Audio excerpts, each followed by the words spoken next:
ಎಷ್ಟೋ ಸರ್ತಿ ನಾವು ಅಂದ್ಕೊಂಡಿರ್ತೀವಿ, ನನ್ನನ್ನು ಎಷ್ಟು ಜನ ಇಷ್ಟಪಡ್ತಾರೆ, ನಾನು ಇಲ್ಲದೆ ಇದ್ದರೆ ನನ್ನ ಹೆಂಡತಿ ಮಕ್ಕಳು ತಂದೆ ತಾಯಿಗಳ ಗತಿ ಏನು, ಅವರೆಲ್ಲ ನನ್ನಲ್ಲೇ ಪ್ರಾಣ ಇಟ್ಕೊಂಡಿದ್ದಾರೆ, ನಾನು ಇಲ್ಲದೆ ಇದ್ದರೆ ಅವ್ರು ಬದುಕೋದಿಲ್ಲ. ಹೀಗೆ ಈ ನಂಬಿಕೆಯಿಂದಾನೇ ನಮ್ಮ ಜೀವನದ ಹೋರಾಟ ನಡೀತಾ ಇರುತ್ತೆ. ಆದರೆ ಅದರ ಸತ್ಯನೇ ಬೇರೆ.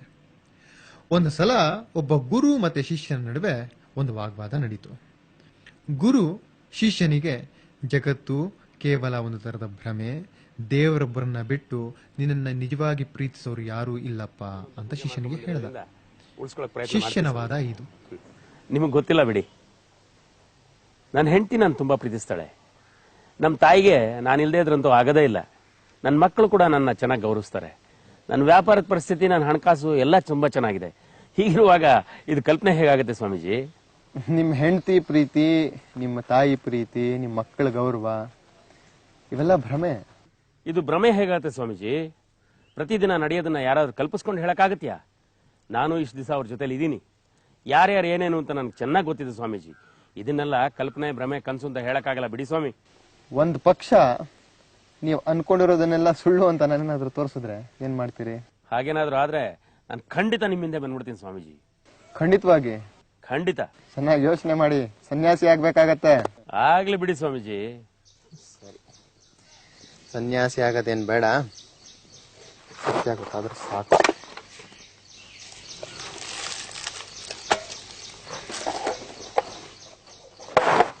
ನೋಡಿ, ಇದನ್ನ ತಗೊಳ್ಳಿ. ಇದನ್ನ ಮನೆಗೆ ಹೋದ್ಮೇಲೆ ತಗೊಂಡ್ರೆ ನೀವು ಸತ್ ಹಾಕಿ ಮಲ್ಕೊಂಡಿರ್ತೀರಿ, ಆದ್ರೆ ಸತ್ತಿರೋದಿಲ್ಲ. ನೀವು ಸತ್ತಿದಿರಿ ಅಂತ ಗೊತ್ತಾದ್ಮೇಲೆ ನಿಮ್ ಮನೆಯಲ್ಲಿ ಯಾರ್ಯಾರು ಯಾವ್ಯಾವ ರೀತಿ ನಡ್ಕೊಂತಾರೆ ಅನ್ನೋದು ನಿಮ್ಗೆ ಕೇಳಿಸುತ್ತೆ. ಸರಿಯಾದ ಸಮಯಕ್ಕೆ ನಾನು ಬರ್ತೀನಿ ಅಲ್ಲಿಗೆ. ಆದ್ರೆ ಇದರಿಂದ ಏನು ತೊಂದರೆ ಇಲ್ಲಲ್ಲ ಸ್ವಾಮೀಜಿ? ಜೀವಕ್ಕೆ ಏನು ಭಯ ಇಲ್ಲ. ಯಾಕೆಂದ್ರೆ ನನಗೆ ಇನ್ನು ಮುಂದೆ ಬೇಕಾಷ್ಟು ಜವಾಬ್ದಾರಿಗಳಿದೆ ಸ್ವಾಮೀಜಿ. ಪರವಾಗಿಲ್ಲ, ಏನು ಹೆದರ್ಕೋಬೇಡಿ, ಹೋಗ್ಬಿಟ್ಟು ಬನ್ನಿ. ನಾನು ಸರಿಯಾದ ಸಮಯಕ್ಕೆ ಬರ್ತೀನಿ. ಆಯ್ತು ಸ್ವಾಮೀಜಿ, ನಾನು ಬರ್ತೀನಿ. ನಮಸ್ಕಾರ. ಗುರು ಕೊಟ್ಟಂಥ ಔಷಧಿಯನ್ನ ತೆಗೆದುಕೊಂಡು ಶಿವಪ್ಪ ಮಲಗಿಕೊಂಡ. ಅವನು ಸತ್ತು ಹೋಗಿದ್ದಾನೆ ಅಂತ ಅವರ ಮನೆಯಲ್ಲಿ ಎಲ್ಲರೂ ದುಃಖ ಪಡ್ತಾ ಇದ್ದಾರೆ. ನಾನೇನ್ ಮಾಡ್ಲಿ? ಸಮಾಧಾನ ಮಾಡ್ಕೊಳೆ ತಾಯಿ, ಸಮಾಧಾನ ಮಾಡ್ಕೊ. ನನ್ ಕರ್ಮ ಇನ್ನ ಸವಲಿಲ್ಲ, ನಾನ್ ಪಾಪಿ.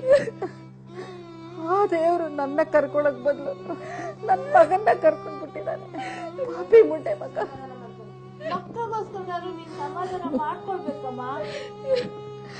ನೋಡಿ ಲಲಿತಮ್ಮ,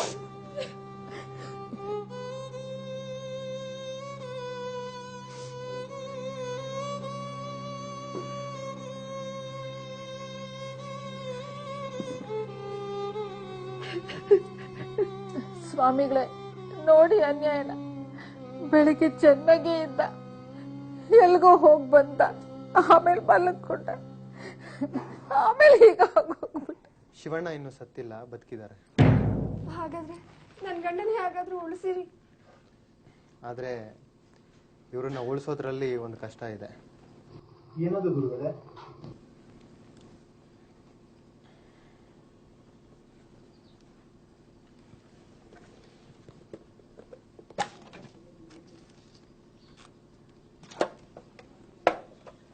ಇದನ್ನ ನೀರಲ್ಲಿ ಕದಡಿ ಕುಡಿಸಿದ್ರೆ ಇವ್ರು ಬದುಕ್ತಾರೆ. ಅಷ್ಟೇ ತಾನೇ? ಕೊಡಿ, ನಾನ್ ಕುಡಿಸ್ತೀನಿ. ಅಲ್ಲೊಂಚೂರು ನೀರು ಕೊಡಿ.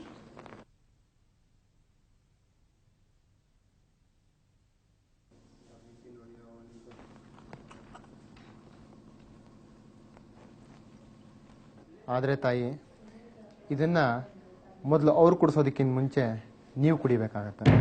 ಅಷ್ಟೇ ತಾನೇ? ನಾನ್ ಕುಡಿತೀನಿ. ಆದ್ರೆ ಸ್ವಲ್ಪ ಕಷ್ಟ ಇದೆ.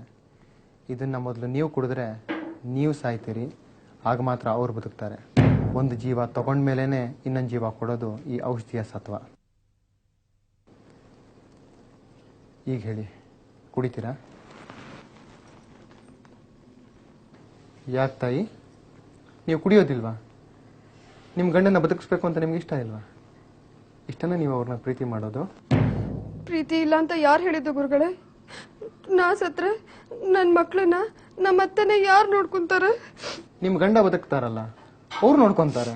ಅವ್ರ ತಾಯಿ, ನಿಮ್ಮ ಮಕ್ಕಳು ಇಬ್ಬರನ್ನೂ. ಅವ್ರು ಬದುಕಿದ್ರೆ ಅವ್ರ ತಾಯಿನ ನೋಡ್ಕೊಂತಾರೆ. ನನ್ ಮಕ್ಳ ಗತಿ, ನಾ ಸತ್ ಮೇಲೆ ಇನ್ನೊಂದು ಮದುವೆ ಮಾಡ್ಕೋತಾರೆ. ಆಗ ಬರೋಳು ನನ್ನ ಮಕ್ಳನ್ನ ಚೆನ್ನಾಗಿ ನೋಡ್ಕೋತಾಳ? ಆಗಲ್ಲ ಗುರುಗಳೇ, ನನ್ನ ಕೈಲಿ ಆಗಲ್ಲ. ಶಿವ, ಇದೇ ಸತ್ಯ. ಗುರುಗಳೇ, ಇದನ್ನ ನಮ್ಮ ಅತ್ತೆನೇ ಕುಡಿಲಿ. ಅವ್ರು ಮಾಡೋದಾದ್ರೂ ಏನಿದೆ, ಅವ್ರು ಕುಡಿದು ಅವ್ರ ಮಗನ್ನ ಉಳಿಸ್ಕೊಡ್ಲಿ. ನಿಮ್ಮ ಕೈಲಾಗಲಿಲ್ಲ ತಾನೆ? ಹೋಗ್ಲಿ ತಾಯಿ, ತಗೊಳ್ಳಿ. ಜಗತ್ತಿನಲ್ಲಿ ಯಾವುದೇ ತಾಯಿಯಾಗಲಿ ತನ್ನ ಪ್ರಾಣ ಕೊಟ್ಟಾದರೂ ಮಗನ್ನ ಬದುಕಿಸ್ಕೊಳ್ಳೋದಕ್ಕೆ ಪ್ರಯತ್ನ ಪಡ್ತಾಳಂತೆ. ತಗೊಳ್ಳಿ, ನೀವು ಕುಡೀರಿ. ನಿಮ್ಮ ಪ್ರಾಣ ಹೋಗಲಿ, ನಿಮ್ಮ ಮಗನ ಪ್ರಾಣ ಬರಲಿ. ಸ್ವಾಮಿಗಳೇ, ನನ್ನ ಮೊಮ್ಮಕ್ಕಳು ನನ್ನ ತುಂಬಾ ಹಚ್ಕೊಂಡ್ಬಿಟ್ಟಿದ್ದಾರೆ. ನಾ ಸತ್ತು ಹೋಗ್ಬಿಟ್ರೆ ಅವ್ರನ್ನ ನೋಡ್ಕೊಳ್ಳೋರು ಯಾರು? ಲೇಮ ತಾಯಿ, ನೀನೇ ಅದನ್ನ ನನ್ನ ತಗೊಂಡು ಕಷ್ಟನೂ ಅರ್ಥ ಮಾಡ್ಕೊಳ್ಳಿ ಅತ್ತೆ. ನಾನು ಸಾಯಕ್ಕಾಗಲ್ಲ. ಅಂತೂ ಕೊನೆಗೆ ಶಿವಣ್ಣನ ಬದುಕಿಸೋದಕ್ಕೆ ಯಾರೂ ಮುಂದೆ ಬರಲಿಲ್ಲ. ಔಷಧಿ ಸತ್ವ ಹೊರಟೋಯ್ತು, ಶಿವಣ್ಣನೂ ಹೊರಟು ಹೋದ.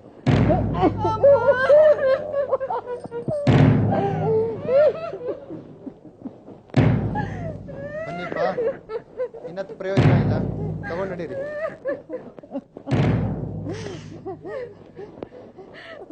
ಅಯ್ಯೋ ಅಯ್ಯೋ, ಮಂಚ ಎತ್ತಿನ ಇಳಿಸು ಕೆಳಗೆ ಶ್ರೀಧರ.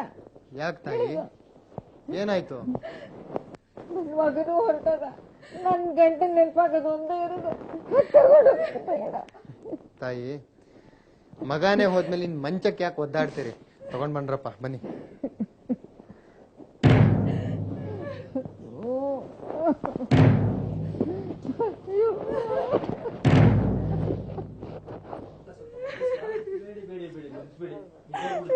ಸ್ವಾಮೀಜಿ, ಏನು? ಬಾಗಿಲು ಚಿಕ್ಕದಿರೋದ್ರಿಂದ ಆಚೆ ತಗೊಂಡೋಗ ಆಗ್ತಾ ಇಲ್ಲ ಬುದ್ಧಿ. ಚೌಕಟ್ನ ಒಡೆದಾಕ್ಬಿಡಿ, ಅವಾಗ ತಗೊಂಡ್ ಹೋಗ್ಬೋದು. ಅಯ್ಯೋ ಬೇಡ ಬೇಡ, ಬಾಗ್ಲು ಮಾತ್ರ ಮುರಿದು ಹಾಕ್ಬೇಡಿ. ಅವ್ರು ಬೇರೆ ಇಲ್ಲ, ನನ್ನ ಕೆಲ್ ಸರಿ ಮಾಡ್ಸಕ್ಕಾಗಲ್ಲ. ತಾಯಿ, ಮಂಚದಿಂದ ದೇಹನ ಇಳಿಸೋದಿಕ್ಕಾಗೋದಿಲ್ಲ. ಮಂಚದಲ್ಲೇ ಇರಬೇಕು. ದೇಹ ಸೆಟೆತ್ಕೊಂಡ್ಬಿಟ್ಟಿದೆ. ಮಂಚದಿಂದ ಏನಾದರೂ ದೇಹನ ಹೊರಗೆ ತೆಗಿತೀವಿ ಅಂತ ಹೇಳಿದ್ರೆ ದೇಹದ ಭಾಗಗಳು ಊನ ಆಗ್ಬೋದು. ನಿಮ್ ಗಂಡನ ಕೈಯೋ ಕಾಲೋ ಮುರಿಬೋದು. ಆಗ್ಬೋದಾ? ಏನಾರು ಆಗ್ಲಿ, ಆದ್ರೆ ಬಾಗ್ಲು ಮಾತ್ರ ಮುರಿಬೇಡಿ. ಮಂಚ ಮಾತ್ರ ತಗೊಂಡು ಹೋಗ್ಬೇಡಿಪ್ಪ. ಏನಾದ್ರೂ ಪರವಾಗಿಲ್ವಾ?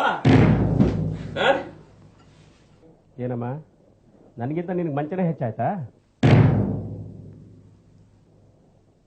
ಏನೇ, ನನಗಿಂತ ನಿನಗೆ ಈ ಬಾಗಿಲುಗಳು, ಈ ಮನೆ ಇದೇ ಹೆಚ್ಚ ನಿನಗೆ?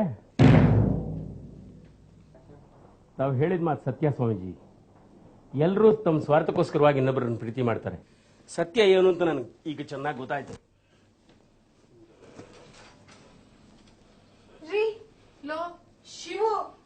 ಶ್ರೀರಾಮಕೃಷ್ಣರು ಹೇಳ್ತಾರೆ, ಜಗತ್ತಿನ ಜನ ಎಲ್ಲಿವರೆಗೆ ತಮ್ಮ ಸ್ವಾರ್ಥವನ್ನ ಈಡೇರಿಸಿಕೊಳ್ಳೋದಿಕ್ಕೆ ಅಡ್ಡಿ ಆಗೋದಿಲ್ವೋ ಅಲ್ಲಿವರೆಗೂ ಸ್ನೇಹಿತರ ತರಾನೇ ಇರ್ತಾರೆ ಅಂತ.